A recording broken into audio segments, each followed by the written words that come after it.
Abran su Biblia en el capítulo 1 del libro del Génesis. Génesis capítulo 1. Y estamos desarrollando una serie titulada La creación y Dios. Les recomiendo que compren las anteriores porque estamos analizando con microscopio, no con lupa. Con microscopio solamente los primeros 2 capítulos del libro del Génesis. Ya hemos grabado casi hasta el capítulo 40 el Génesis versículo por versículo, pero nunca me había yo detenido para hacer un examen y un análisis tan exegético, tan detallado, tan minucioso, porque conforme vamos avanzando y desarrollando nuestro carácter cristiano y permitiéndole a Dios que refresque cada día y que nos dé más luz, como dice Salomón, el camino del justo es como la aurora, hasta que el día es perfecto. Es como la aurora, ¿verdad? Porque cada vez que va saliendo el sol se va haciendo más grande hasta que el sol se pone en toda su plenitud. Así es el camino del justo como la aurora. Si tú caminas con Dios es un banquete todos los días. Y mientras más cerca estés de Jesucristo, más entendimiento, comprensión, sabiduría e inteligencia vas a tener. Y es impresionante que tú puedas leer la Biblia, por ejemplo, el Evangelio de Juan hace 2 años, y lo lees cada 3 o 4 meses, y cada vez que tú lees algo que ya habías leído, descubres algo que nunca te habías fijado que estaba ahí. ¿Les ha pasado, verdad? Aunque no digan amén, yo sé que sí es. Pero así es con la Biblia. Yo he estudiado Génesis, ¿verdad? Muchísimas veces Apocalipsis, y estos últimos meses que Dios, el Espíritu Santo, me hizo concentrarme aquí, descubrí, ¿verdad?, que había cosas, piedras preciosas, oro, plata escondido detrás de todas las palabras hebreas, de la forma como se ha descubierto a través de la ciencia, la paleontología, la astronomía, la arqueología, cosas que la misma ciencia comprueba que la Biblia tenía razón. Pero lo más importante es que en estos 8 conferencias llevamos 2 versículos. Imagínense nada más si estamos analizándolo con microscopio. 2 versículos llevamos, el 1 y el 2. Y hoy acabo con el 2. ¿Por qué? Porque se descubrió, ¿verdad?, últimamente, que cuando Dios dice, en el principio Dios creó los cielos y la tierra, no se refiere al principio del primer día de la creación del ser humano. Sabemos que la Biblia nos muestra que en 6 días Dios ordenó el planeta Tierra, pero antes de nosotros, ¿existía alguien? Claro, los ángeles. En el capítulo 38, el 4 en adelante del libro de Job, lo hemos visto ya en las conferencias pasadas, los ángeles estaban con Dios cuando Él estaba midiendo la tierra, dándole vuelta a la tierra, calculando su velocidad sobre su eje en 24 horas alrededor del sol. Los ángeles ya existían antes que nosotros. Y nosotros fuimos creados después que los ángeles. Y lo interesante de todo este estudio que estamos desarrollando es que la Biblia nos enseña que este planeta, antes que tú y yo lo ocupáramos y antes que Dios creara al ser humano, este planeta había estado ocupado por los ángeles. Y la Biblia así lo enseña. ¿Dónde está? Léela. Y vamos a ver a través de todo esto, ¿verdad? Hemos ya compartido mucho, pero lo más importante es lo siguiente. Hay muchas personas, vuelvo a repetir, que enseñan, no es que en el principio la Biblia dice que ahí comenzó la creación, sin embargo nos damos cuenta que no pudo ser así, principalmente por varias razones. La primera es la siguiente: si la Biblia dice realmente que en el principio se refiere al inicio de los 6 días de creación del ser humano, la pregunta es, ¿en qué día se crearon los ángeles? Porque en el 6º día, cuando Adán estaba y Eva creados, ya Satanás, Lucifer, era un ángel caído, esperando ya poblar la tierra, esperando a la primer pareja humana para robar el liderazgo masculino. Por eso atrajo primero a Eva, para separarla del liderazgo, tratar de influir en ella, a través de ellos arrastrar a la raza humana, pero vemos que ya había ángeles antes que nosotros creados, y no pudieron haber sido creados en 24 horas y haber caído en el segundo o en el tercer día, porque la Biblia enseña lo contrario, que Satanás, antes de que nos crea a nosotros, desde aquí planeó. Isaías 14, del 12 al 14, y dijo: subiré, y si subes es porque estás abajo, ¿verdad? Entonces, cuando Satanás dijo subiré y seré como el Altísimo, es porque él estaba aquí en la tierra. Y en Ezequiel 28 dice que él fue creado en Edén, en el mismo lugar geográfico donde Dios puso a Adán y Eva. Existía un Edén, pero no como el de Adán y Eva. Existía un Edén de piedras preciosas, porque era, en lugar de plantas y ornamentación de árboles preciosos y de árboles frutales, como Dios puso con Adán y Eva, el Edén de los ángeles caídos era de piedras preciosas, y los dinosaurios habitaron en esa época antes que nosotros, que es el misterio de la arqueología y de la paleontología. Cuando existieron los dinosaurios, pues sabemos que 20 millones de años, 30 millones de años, y tienen toda la razón. Se acaba de descubrir uno en Argentina hace 2 semanas, los huesos de dinosaurios, de fósiles, y eso demuestra que si los dinosaurios, a través de la prueba del carbono 14, el potasio argón y la radioactividad, que son los métodos científicos para poder datar el origen, o por lo menos cuando las cosas comenzaron a ser, datan de 25, 30, 40 millones de años. Entonces, si los dinosaurios están datando que vivieron hace 15, 20 millones de años, ¿qué significa esto? Nosotros los seres humanos tenemos aquí en el planeta Tierra lo máximo 10,000 años, lo máximo. Se calcula que 6,000 años de historia por las genealogías, no más de eso. Pero nuestro planeta es más viejo de lo que nos imaginamos. Y de ahí los programas de Discovery Channel, los aliens, los extraterrestres. ¿Y quién hizo las pirámides de Egipto, las de Yucatán? ¿Quién les dio a los mayas el conocimiento que tenían para, sin calculadora, sin computadora, sin ningún instrumento, sin telescopios, haber datado la Tierra o el movimiento de la Tierra en 365 días, segundos, minutos y segundos? ¿Quién les enseñó a los mayas tan grande inteligencia y conocimiento? ¿Cómo es que todas las estructuras mayas en Yucatán, en Guatemala, Centroamérica, están orientadas a las constelaciones, a las Pléyades y al Orión, que menciona el libro de Job? El Orión son 7 estrellas calientes, y las Pléyades son las constelaciones que se conocen, ¿verdad?, en el zodíaco, que Dios las hizo, pero no asociarlas con la conducta humana como la astrología. No confunda la astronomía con la astrología, ni la gimnasia con la magnesia, por el amor de Dios. Bueno, entonces hay tantos misterios que la gente no sabe. El Triángulo de las Bermudas. ¿Qué pasa en ese triángulo entre Cuba y Florida y parte del Golfo de México, donde desaparecen barcos? ¿Quién pudo haber construido las pirámides y las construcciones de Machu Picchu en Perú?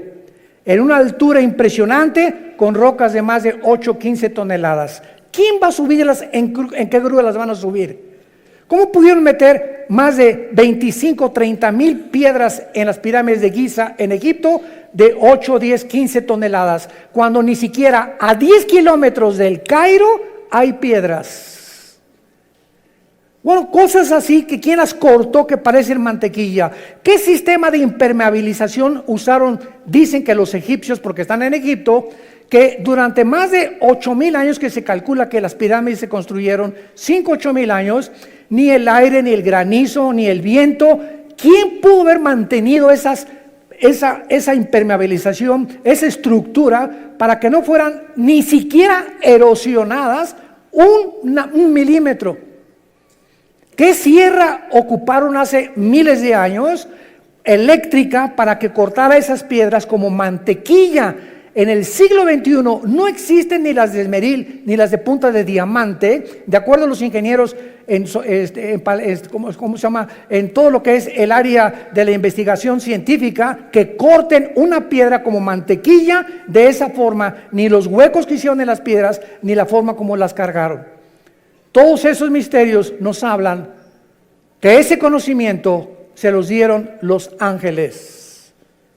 Y estaban aquí antes que nosotros, y estos ángeles siguen bajando al planeta Tierra y siguen comunicándose con ciertas personas y siguen haciéndonos creer que son marcianos, que son jupiterianos, que son extraterrestres. Y las mismas agencias de investigación, como la Organización de las Naciones Unidas, nombró hace 2 o 3 años a un departamento especial en la ONU, y es una señora la encargada hindú para investigar el fenómeno OVNI.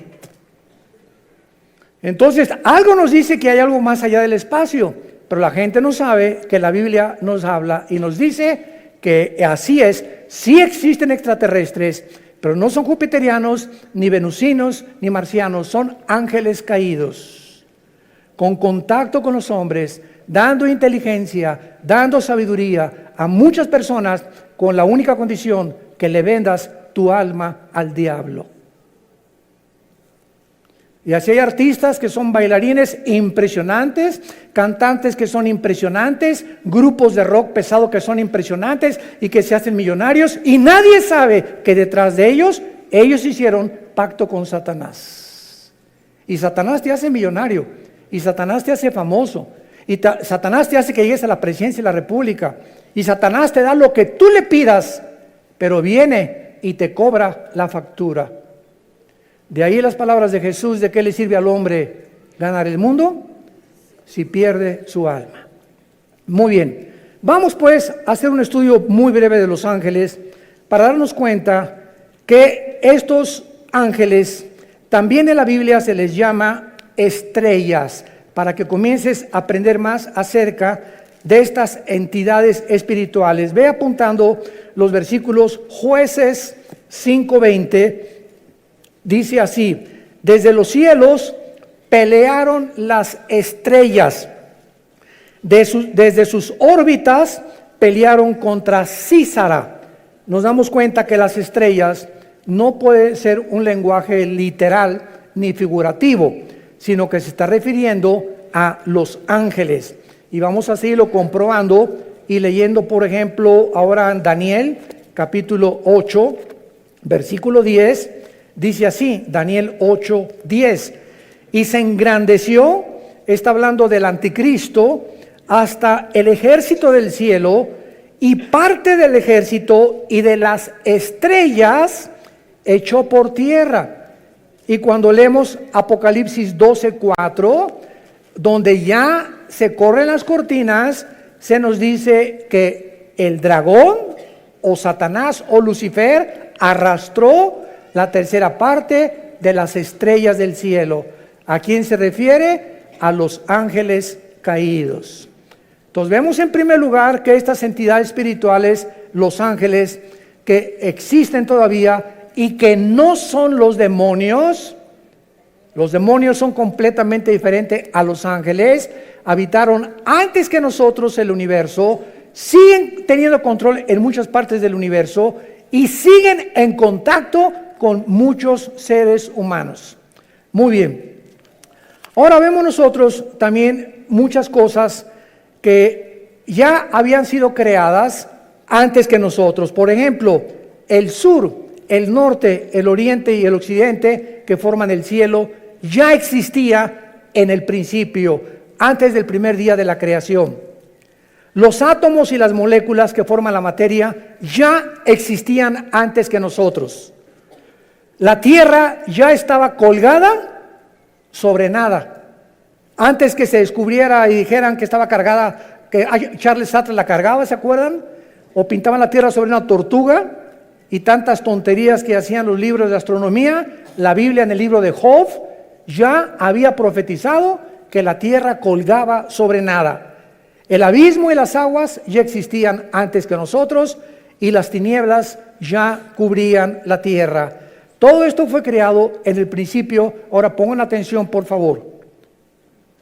Cuando dice la Biblia, en el principio, no había ángeles, no había serafines, no había querubines, no había absolutamente ninguna criatura en el universo, ni galaxias, ni hoyos negros, ni planetas, ni estrellas, más que el Padre, el Hijo y el Espíritu Santo. Dios habita en la eternidad. Y cuando la Biblia dice en el principio, Dios formó e inventó el tiempo, porque el tiempo no existe en la eternidad. Cuando hablamos del tiempo, claro que nos imaginamos una línea que parte de aquí y decimos, por sécula seculorum, por los siglos de los siglos, o sea, que nunca va a tener fin. Esto no es la eternidad. Esa es la forma en la que nosotros nos imaginamos la eternidad, algo que no tiene final. La eternidad no tiene tiempo. Velo apuntando. En la eternidad no hay la materia como la de nosotros. Y en la eternidad no hay pasado ni futuro, hay presente nada más.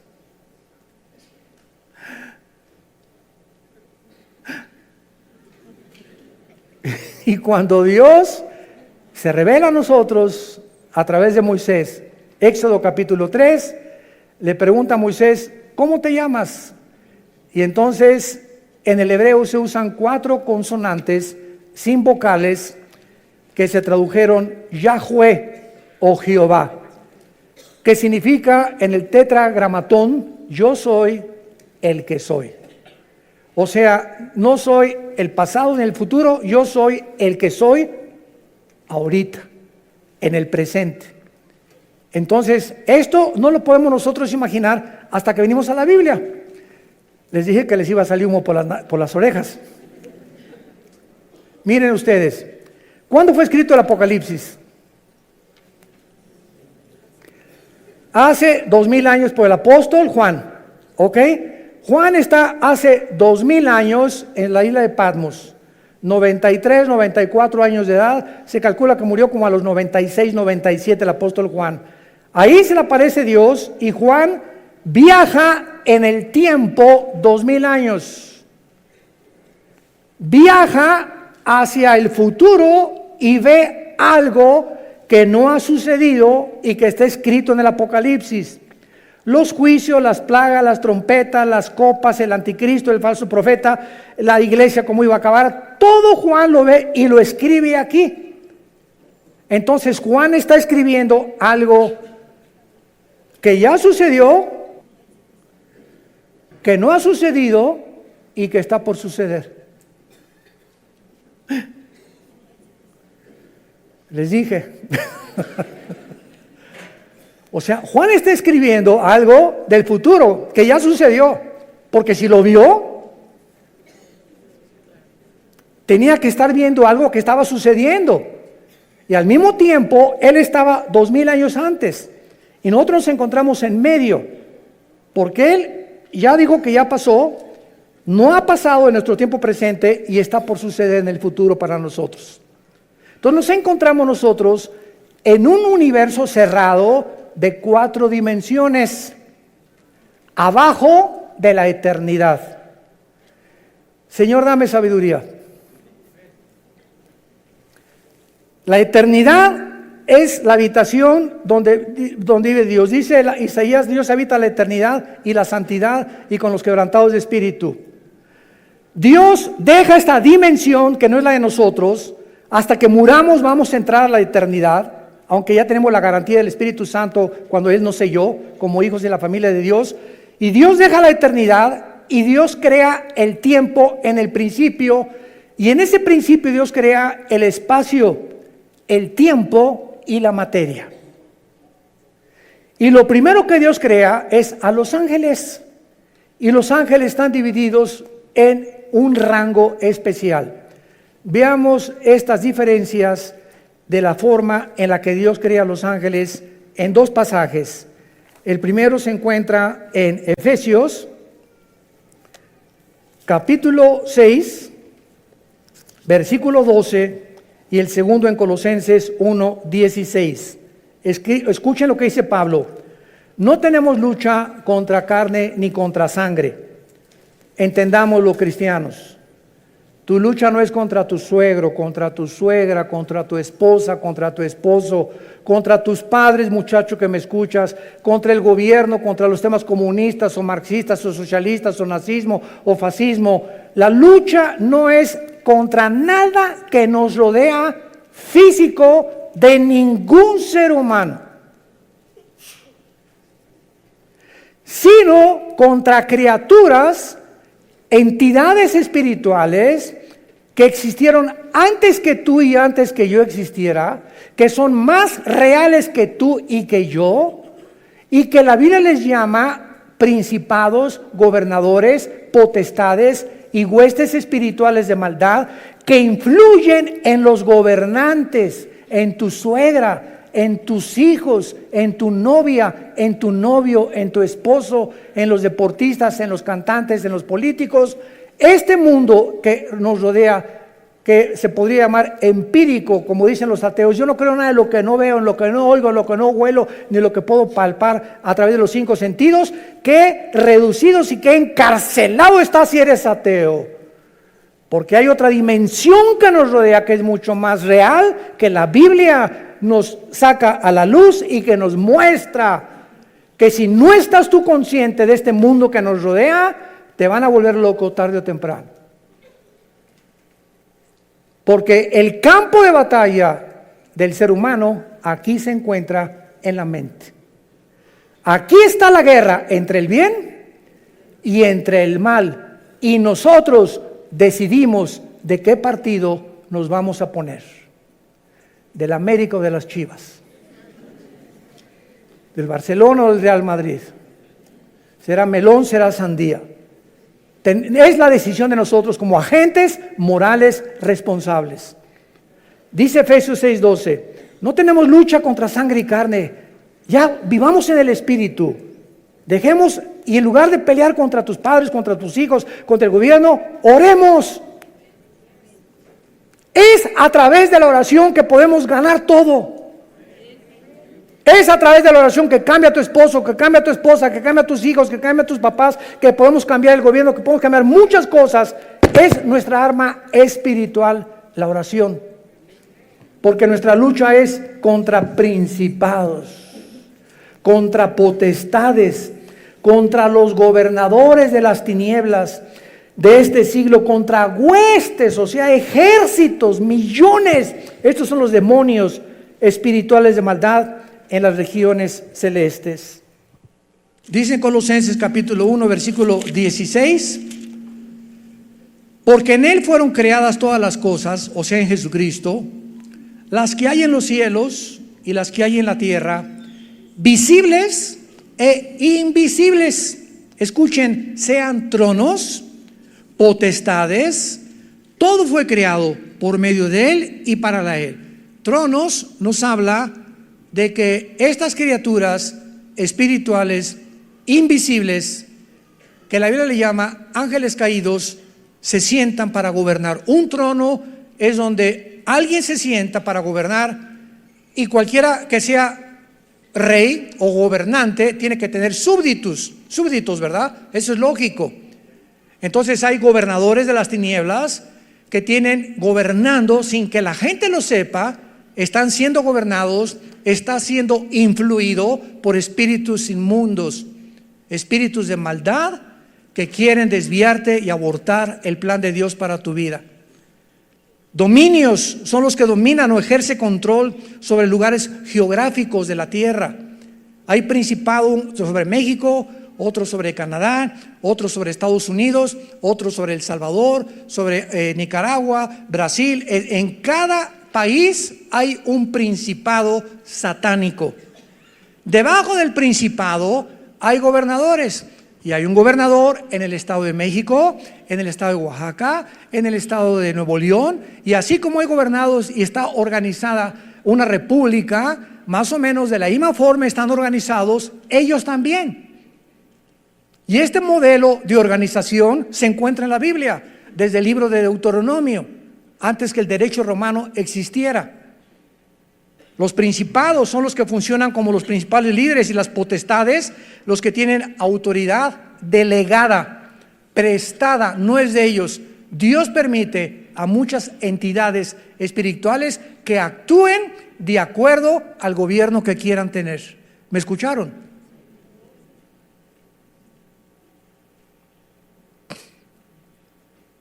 Primera Samuel capítulo 8. Samuel se acerca a Dios. Señor, el pueblo no quiere que tú gobiernes. Ya no quieren la teocracia, el gobierno directo de Dios, que es el único gobierno perfecto. Y entonces Dios le dice a Samuel: deja al pueblo que ellos voten y que ellos escojan lo que ellos quieran tener. Y van a escoger, como antes no me consultaron a mí, ni me tomaron en cuenta. Dios le dice a Samuel, 1 Samuel 8, van a escoger a un hombre, y Dios profetiza lo que el rey Saúl iba a hacer con Israel. Y van a escoger un hombre que va a entrar con muchas cosas, prometiendo muchas cosas, etcétera, etcétera, y los va a acabar oprimiendo, y se van a arrepentir y se van a volver enemigos contra mí. Y fue exactamente lo que le pasó al rey Saúl. Acabó consultando brujas. ¿Se acuerdan a la bruja de Endor? Entonces Dios no puso a Saúl. Dios permite. No es que, como dice la Biblia, claro que Él y está ejerciendo su dominio porque Él es soberano, pero muchas veces Dios permite que pasen cosas, como por ejemplo, Dios no quiere que las mujeres gobiernen la iglesia, que sean las pastoras las que gobiernen la iglesia. El liderazgo de la iglesia, el liderazgo de la familia y de las naciones se las dio Dios a nosotros los varones. Pero cuando en una casa el varón no es responsable y la mujer toma las riendas de la casa, y comienza la mujer a enseñarles a los niños la Biblia y a dar lecciones de moral y a darle dirección a la casa, Dios se alegra. No es que Dios quiera que ella gobierne, pero cuando el varón abandona su posición, Dios levanta aún a las piedras, las hace hablar. Cuando en la iglesia no hay hombres, Dios levanta mujeres. En cada vez que voy a mis viajes me preguntan: ¿qué opinan las mujeres pastoras?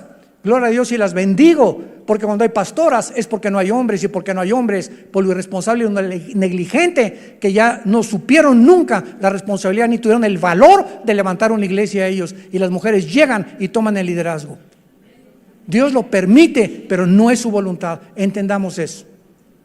Dios quiere que los hombres gobiernen las naciones. Y desgraciadamente, qué increíble ahorita en el siglo XXI, la única mujer en las casi 200 naciones que tenemos en el globo terráqueo es cristiana. Angela Merkel, la primer ministro de Alemania, es mujer. Ninguna otra persona. Bueno, ahora gracias a Dios que ya Jair Bolsonaro, el presidente de Brasil, hay que orar por él, está en el hospital, le dio neumonía, levantó la Biblia antes de ser elegido ahora como gobernante después de las crisis de Brasil, y le pidió a Dios que lo guiara. El presidente de Colombia también está orando, usando la Biblia también. Hay un contrapeso ya, gracias a Dios, por estos hombres que comienza Dios a levantar como políticos, y gracias a ese pueblo que están orando por estos gobernantes. Oremos por México. Oremos por México. Muy bien.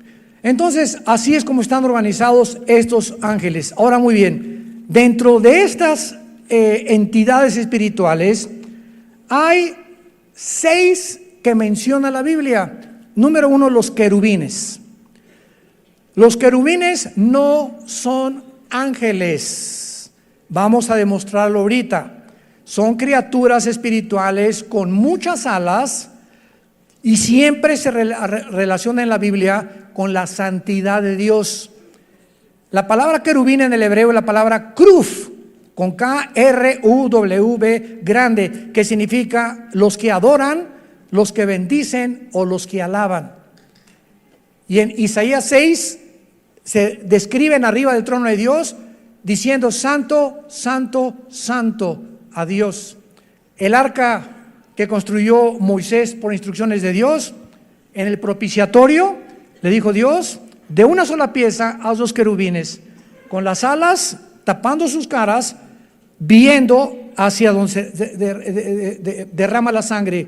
En otras palabras, estaban protegiendo la santidad de Dios. Cuando Adán y Eva fueron expulsados del huerto del Edén, Dios no mandó ángeles, mandó un querubín en la entrada del huerto del Edén. Génesis capítulo 3, con una espada y con encendida, y la espada significa la justicia. En otras palabras, ese querubín se puso en la puerta del huerto del Edén para decir: ningún ser humano regresa al huerto del Edén, ningún ser humano regresa al paraíso de Dios hasta que la justicia de Dios se cumpla y la santidad que yo represento. Y como ninguno de nosotros podíamos hacernos justicia por nosotros mismos, Dios envió a su Hijo a que hiciera justicia en nuestro lugar. Y cuando Jesucristo es el justo que Dios recibe en la cruz, sin defecto y sin mancha y sin pecado, esa justicia de Él nos la imputa Romanos 5:1, justificados por la fe, declarados ante el tribunal cósmico de Dios que somos justos sin ser justos. Es como un saco, como una mancha que tuviera yo aquí de tinta. Antes de Cristo, la mancha era el pecado, que Dios solamente la cubría. Hasta Cristo ningún pecado había sido borrado. Solamente la sangre de los animales figurativamente cubría el pecado. Y cuando viene Cristo, no nos viene a cubrir, sino que lava el pecado como si nunca lo hubiéramos hecho, y entonces nos da un saco que no es de nosotros, que se llama en Filipenses 3 la justicia de Dios por la fe, y en Romanos capítulo 3 esta justicia dice que tú y yo ante los ojos de Dios somos justos porque alguien cumplió esa justicia, y Dios nos declara siendo pecadores santos, siendo malos buenos, y siendo injustos nos declara justos. ¿Y todo por qué? ¿Porque te fuiste a la villa de rodillas? ¿Porque hiciste un auditorio para los niños pobres? ¿Porque hiciste un asilo para ancianos? ¿Porque regalaste todo tu dinero cuando te moriste? No hay nada que pueda adjudicarnos la justicia. Se llama la gracia de Dios. Un regalo que no merecemos. Es el mensaje del Evangelio de la gracia de Dios. Es el mensaje que necesita oír tu familia. Papá, Dios te quiere perdonar, pero hijo, soy un borracho, parrandero y jugador, me dicen el aventurero de Tlalnepantla. No importa, soy una prostituta, usted no me conoce, hermano. Soy lesbiana, soy homosexual. Es más, he matado a 30 personas, he abortado 15 chamacos. No importa lo que hayas hecho. Vean nomás qué mensaje tan glorioso. La sangre de Cristo te limpia de todo lo que hayas hecho.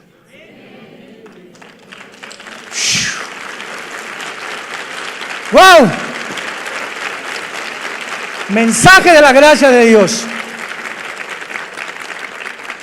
En segundo lugar tenemos los serafines. Sarap es la palabra hebrea, sarap con ph al final, que significa los que arden.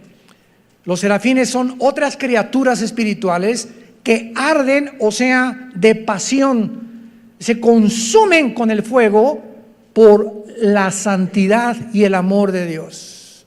Es lo único que se nos da a conocer en la Biblia. Adoran sin cesar y aparecen una vez nada más en la Biblia, en Isaías 6. En tercer lugar tenemos a los arcángeles. En la Biblia se menciona a un arcángel, arc, ese prefijo que significa grande o el más grande, ángel, enviado o mensajero. Arcángel, el principal de los ángeles significa, o el jefe de los ángeles, y el nombre es Miguel. Miguel significa, el primero significa quién como Dios. Si tú te llamas Miguel, Miguelón, significa quién como Dios tu nombre. Y aparece en 3 pasajes nada más de la Biblia el nombre de Miguel, en Daniel 12:1, involucrando la defensa de los judíos; en Judas, versículo 9, disputando con Satanás el cuerpo de Moisés; y en Apocalipsis 12, del 7 al 12, luchando contra Satanás y los ángeles, y él como jefe del ejército de Dios. Tenemos en cuarto lugar a otra criatura que se le da nombre en la Biblia, que es Gabriel. Gabriel. Y este ángel Gabriel significa el poderoso. Si te llamas Gabriel o te dicen Gaby, eres el poderoso, no tú, lo que significa el nombre. Y aparece 4 veces en la Biblia el nombre de Gabriel. Gabriel es el más importante correo de Dios. El ángel que Dios ha enviado a las misiones más importantes de la tierra desde que nos creó. Gabriel aparece en Daniel 9:20, trayendo a Daniel la respuesta del cielo de las 70 semanas de lo que le queda al pueblo judío de existencia. En Lucas 1:26 y 27, en segundo lugar, él es el que le revela a María, a la Virgen María, que iba a ser madre del Hijo de Dios, de Jesús. Y en tercer lugar, en Lucas capítulo 1, versículo 8, donde le anuncia a Zacarías, el esposo de Elizabeth, que era prima hermana de María, el nacimiento de Juan el Bautista. Y Gabriel ya no vuelve a aparecer jamás en las páginas del abismo. Muy bien, tenemos en quinto lugar en Apocalipsis capítulo 9 a otro ángel que se encuentra encerrado en un lugar que se llama el abismo. El abismo se encuentra en el centro de la tierra y es donde se encuentran todos los demonios. El otro lugar es el infierno, donde se encuentran todos los espíritus humanos. Y el otro lugar, segunda de Pedro 2:4, el Tartarus, que se tradujo infierno, donde están los ángeles caídos más poderosos. Pero aquí en Apocalipsis 9, vemos nosotros en el versículo 11, que el jefe de los demonios no es un demonio, es un ángel caído, que quién sabe qué hizo el chiquito pero se quedó encerrado y va a ser liberado con todos los demonios en el tiempo de las trompetas que comiencen a sonar, tal vez en la quinta trompeta. Y dice así, Apocalipsis 9, versículo 11, tienen por rey sobre ellos al ángel del abismo, cuyo nombre en hebreo es Abadón y en griego Apolión. La palabra Apolos, Apoluni en griego significa el destructor. Entonces es el segundo más poderoso de Lucifer o Satanás, que está encerrado en el abismo y lo puso Dios como jefe, como una cárcel. Él es el guardián de esa cárcel de todos los demonios. Y finalmente tenemos a Satanás, que su nombre no es Satanás ni tampoco es el diablo. El nombre de esta criatura espiritual, que era del rango de los querubines. Lo vamos a ver en las próximas conferencias en Ezequiel capítulo 28. Él era un querubín y Lucifer es el nombre del diablo. La palabra Satanás significa enemigo, apúntalo, o adversario. Viene del hebreo Satán, pero ese no es un nombre, es un título. Diablo significa acusador. Tampoco es un nombre, es un título. El nombre es Lucifer. ¿Qué cosa más irónica que significa Lucifer? El que lleva la luz, el portador de la luz. Y se le asociaba con Venus, con el planeta Venus. Y a los ángeles se les asocia con las estrellas. Y todo esto lo vamos a ver por qué. Y por qué los ángeles y Lucifer distorsionaron las Pléyades, las constelaciones de los cielos, Virgo, Géminis, Libra y todas esas que el hombre le puso a las constelaciones de acuerdo a las figuras que fueron sacando de las Pléyades, y las comenzaron a asociar para que el ser humano creyera que si eres Géminis, no te cases con una Libra. Jesús, María y José y el burrito que los acompaña. ¿Cómo podemos llegar a ser tan tontos de creer eso? Y que si eres Escorpio, no te cases con esa persona, pues, y todavía vas al periódico y no he checado mis horóscopos. Y nos llamamos seres racionales, inteligentes. creyendo que tienen influencia en mis decisiones y que de acuerdo a mis horóscopos mi destino está guiado por las estrellas, pero eso sí, no creen en Jesús, prefieren creer en la astrología. ¡Qué increíble! La estupidez a la que el ser humano ha llegado. Profesando ser sabios, se han hecho necios. Entonces, Satanás, que es el querubín, es realmente el jefe de todos los ángeles caídos.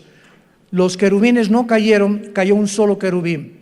Los serafines no cayeron, siguen todos los serafines tal como los creó Dios. Los que cayeron fueron los ángeles, y los ángeles son simplemente mensajeros. Criaturas que vienen de la otra dimensión a la tierra, como Gabriel, como Miguel, a traernos mensajes. A Cristo lo fortalecieron en Getsemaní, ¿se acuerdan? Cuando resucitó, lo acompañaron en la resurrección a Jesucristo.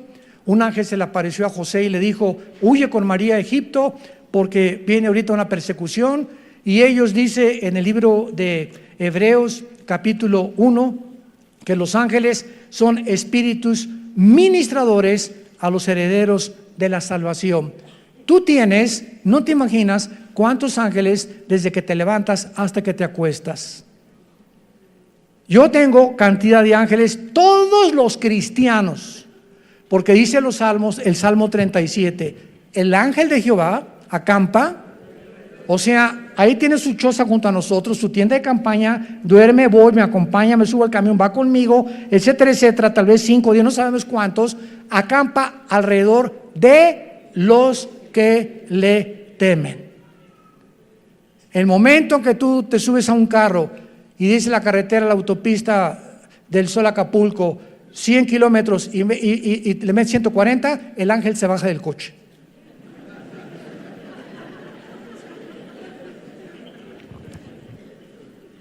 Yo hace muchos años, antes de ser cristiano, corría motos, fue otra de mis pasiones. En 2 circuitos corrí motocicletas, tuve 2 accidentes de muerte. Bueno, tuve 4 en total antes de ser cristianos de muerte, así de muerte, que sobreviví por el plan de Dios. Y cuando me convertí, ¿verdad? Me dijo un hermano: mira, si quieres, dije, ya no quiero motos deportivas, una Harley Davidson. Me dice, hace muchos años, me dice este hermano, que era un pastor, un consejero, si tú quieres usarla, le dije, ¿puede un cristiano como una moto? Claro que sí. Una bicicleta, claro. Un patín del diablo, también aunque se llame diablo, se puede usar el patín también, porque no son del diablo, ¿verdad? Puede esquiar, claro que puede esquiar. Me puedo aventar de la quebrada, aviéntate si quieres. Puedo ir a Bale allá, a Denver a esquiar. Mira, puedes hacer lo que tú quieras, siempre que respete las leyes y lo que el gobierno ha impuesto. Entonces respeta los altos, respeta la velocidad, y Dios se hace responsable de cuidarte. Y se los digo y doy testimonio, mi esposa es testigo, mis hijos también. Desde que me convertí jamás volví a tener un solo accidente, ni en moto ni en coche tampoco, porque tenemos que tener el temor de Dios. Y entonces Dios nos cuida y sus ángeles nos van a abrir el camino y van a evitar muchos accidentes en nuestra vida, que de otra manera tenemos por querer violar las leyes de Dios.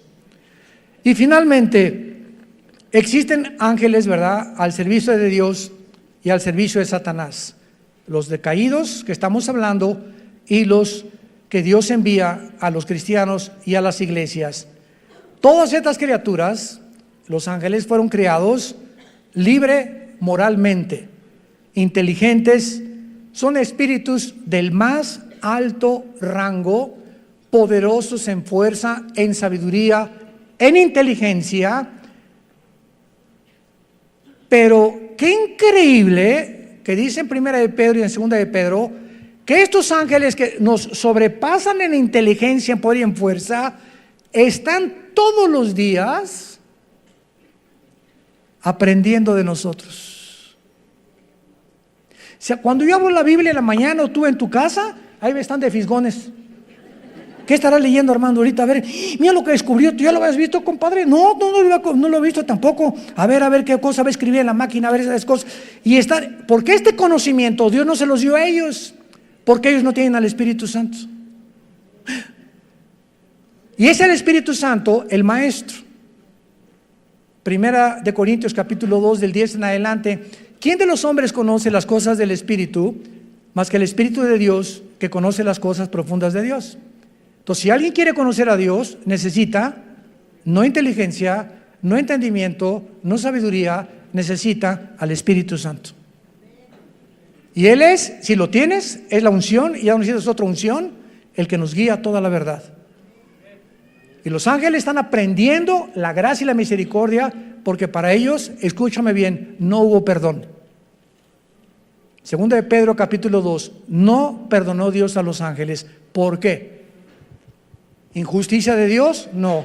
Simplemente porque estas criaturas se les dio más que a nosotros.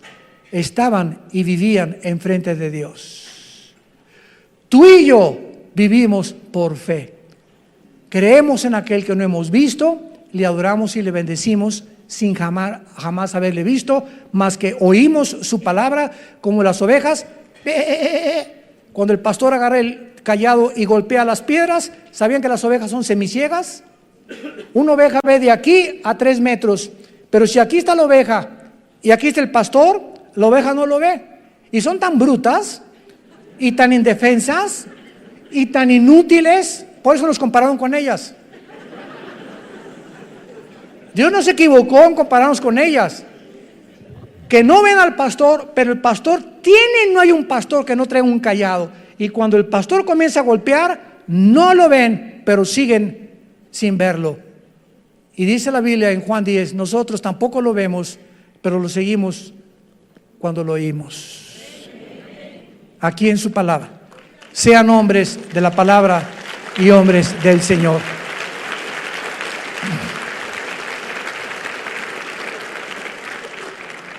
Señor, te damos gracias en esta tarde por tu santa palabra, por regalarnos el regalo de darnos a conocer el misterio de tu voluntad, por estarnos conformando conforme a la imagen de tu Hijo Jesucristo, por habernos descorrido las cortinas del mundo invisible, que las personas comunes y corrientes no entienden ni conocen. Y por eso el mundo está llegando a su fin. No te conocieron. Y tu pueblo perece cuando no hay conocimiento. Y como en los días de Noé, se casaban, comían, bebían. Y no entendieron hasta que vino el diluvio y se los llevó a todos. No hay nada de malo en casarse, no hay nada de malo en comer, no hay nada de malo en beber. Eso no es pecado. ¿Qué fue lo que no entendieron en tiempos de Noé? Lo mismo que ahora, en el siglo XXI, la gente no entiende que te necesitamos. México te necesita, Venezuela te necesita. Las familias te necesitan, Señor. Cuando el ser humano llega a comprender esto, la profunda necesidad que tenemos de ti, y que separados de ti nada podemos hacer, nuestras vidas serán transformadas. Tú cambiarás nuestra familia, nuestro destino, y tus promesas son siempre el sí y el amén. Te damos gracias, Señor, por todo lo que eres y has sido y serás por toda la eternidad con nosotros, porque te pertenecemos y pronto estaremos contigo. En el nombre de Jesús, amén. Nos ponemos de pie para la bendición pastoral. Por favor, los que quieran pueden alzar su mano hacia acá, en señal que reciben esta bendición. Los que no, no hay ningún problema. Que Dios bendiga tu vida y tu matrimonio. Que Dios fortalezca tu familia con la palabra de Dios y Dios bendiga el fruto que llevas en tu vientre. Que esta criatura crezca y nazca en un hogar cristiano, alimentado y guiado por los principios de ética, morales y espirituales de la santa palabra de Dios. Que Dios bendiga a tus padres. Honra a tus padres y a tu madre para que te vaya bien en la vida. Es el primer mandamiento con promesa. Bendice, Señor, el trabajo de cada uno de tus hijos. Que la energía del Espíritu Santo te sostenga y te dé salud hasta el final de tu vida, para que tengas esa fuerza para trabajar para tu familia de una forma honesta delante de Dios. Que Dios bendiga a tus hijos, que Dios bendiga tu entrada y tu salida. Y te pedimos, Padre, en el nombre de Jesús, por México. Señor, te pedimos por el presidente Andrés Manuel López Obrador, que tú le des sabiduría, Señor. Por la secretaria de Gobernación, por todos los que forman su gabinete, estamos intercediendo hasta el trono de tu cielo, Señor, por ellos, que tú les bendigas y que les muestres, Señor, el camino que nuestra nación debe de tomar. Y aprovechamos también, Padre Santo, de pedirte por el pueblo de Venezuela, de los millones de niños sin comida, enfermos, sin medicinas, que están gritando como en los tiempos del faraón en Egipto, oprimidos en la esclavitud, Señor, que tú les fortalezcas, sobre todo nuestros hermanos en Cristo. Fortalécelos, Padre, guárdalos del mal, y que estas campanas de la libertad suenen muy pronto, Señor, para que sean ellos libres en el nombre de Jesucristo, y puedas levantar estas naciones con el propósito de saber que es la cruz lo único que el mundo puede tener como esperanza, porque te lo pedimos y te damos las gracias en el nombre de Jesucristo. Amén. Vida Nueva para el Mundo se sostiene y propaga el mensaje de salvación de Jesucristo gracias a Dios y a tus donativos. Llevemos juntos el Evangelio de Jesucristo al mundo entero. Realizamos eventos, seminarios, congresos y diferentes programas para dar a conocer el mensaje de salvación y el poder de nuestro Señor, transformando y edificando vidas de mujeres, hombres, niños alrededor del mundo. ¿Qué pasa cuando decides hacer tu donativo? Aunque no puedas llevar la palabra personalmente a todo el mundo, de esta forma lo estás haciendo. Con tus donativos o aportaciones, estás sembrando y formando parte de lo que Dios está haciendo en su obra. Estás ayudando a traer luz a la oscuridad, paz al conflicto y esperanza a los que no tienen ninguna. Dona desde México.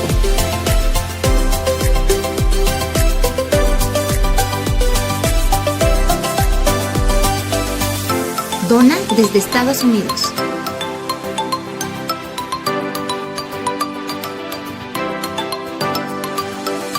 Para el resto de donaciones de otras partes del mundo, www.vidanuevaparelmundo.org.mx/dona. Estamos cumpliendo la gran comisión.